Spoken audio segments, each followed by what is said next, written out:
Hi everyone, it's Lisa. Thank you so much for joining me today. Today I'm going to be making two cards with the Spellbinders Clear Stamp of the Month and Small Die of the Month. And these are both clubs, monthly clubs that Spellbinders has. And I will put a link down in the description box with all of their club information in case you are interested. But starting out, we have this stamp set. This is the Clear Stamp of the Month for September 2021. And it contains some birds, some flowers, some leaves. There's also a wreath, and there are several sentiments, including happy birthday, love you more, smiles enclosed, flying by to say hi, hello tweet friend, sending tweet thoughts, you make my heart sing, a little birdie told me, as well as thank you. Now, if you take a look at the top of that stamp set, there are two stamps, the happy birthday and love you more, and they're kind of curved. And then on the left side, there's a thank you that is curved. Those three stamps will fit inside of the flag that's at the bottom left-hand corner of that stamp set. Now there is an add-on purchase, and that includes the dies that you see here to the left of the stamp. So if you wanted to have some dies to cut your stamps out, you can add this on to your purchase. But do keep in mind that there is no die for the wreath, and then there's only one large bird die, so one of the bird dies does not have a die, and then there are a few of the greenery stamps that do not have dies as well. So you get what you see here if you decide to purchase the add-on. Next, I want to show you the dies included in the Spellbinders Small Die of the Month, and there are several word dies, and they include the actual shadow plus the layering, the top layering die. So you can use it with the shadow, which is what I am showing you here in the word happy. I have the white cut out of the shadow and the pink cut out of the letters, or you can just use the letters separately. So you have the happy birthday. There's also love you.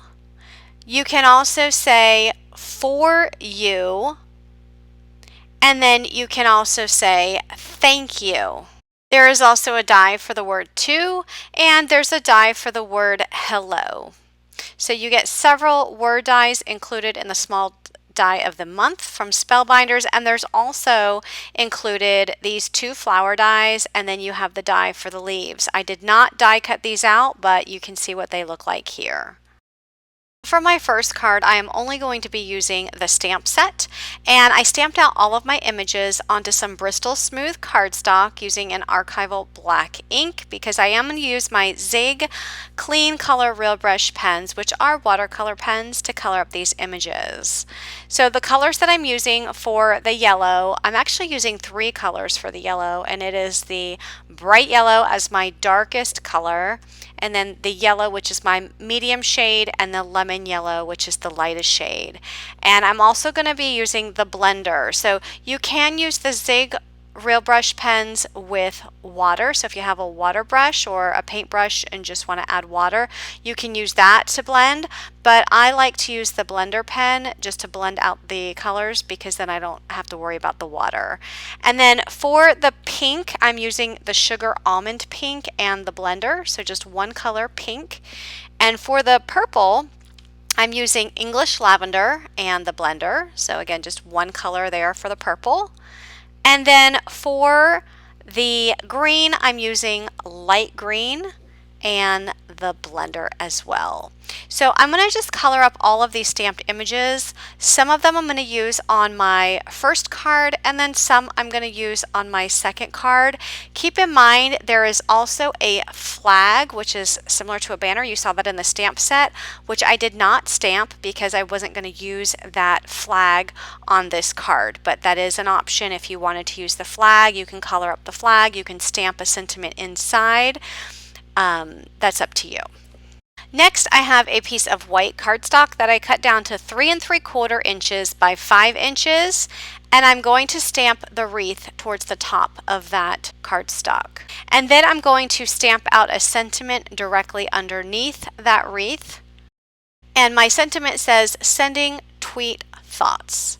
So I went ahead and die cut out the images that I could die cut. Some of the images did not have a die, so I just fussy cut them out. And I'm going to use those here on my wreath, and in the meantime I'm taking the English Lavender Zig Real Brush pen, which is the same purple color that I colored up the images, and I just colored in the wreath. And I'm just positioning some of the flowers and the leaves along the edge of that wreath, and I'm going to glue them down, and once they are all glued down, I'm going to glue down this bird right inside. Next, I'm going to add that layer to a purple piece of cardstock that measures 3 7/8 by 5 1/8, and then that entire layer will go on an A2 size card base that measures 4 1/4 by 5 1/2. So I wanted to keep these cards pretty simple. I think this is a nice, clean, and simple look.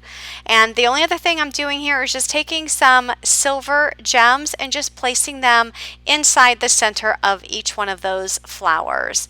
It adds a little bit of bling, but not too much. So I love the clean and simple look of this card. And my next card is going to be a very clean and simple look as well. So I'm just going to use the leftover stamped images that I have.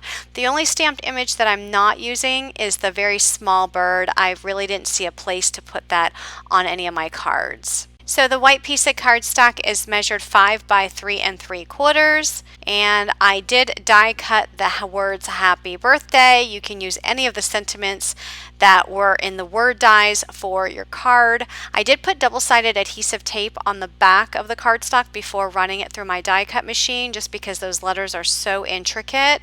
And I'm not using the shadow. I'm just going to put those letters right down on that piece of cardstock.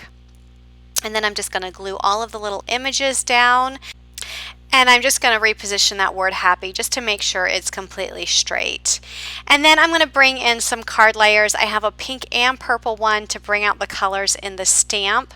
And the purple layer is 5 1/8 by 3 7/8, and then I'll layer that onto pink, which is 5 1/4 by 4, and then that's going to be on an A2 size card base.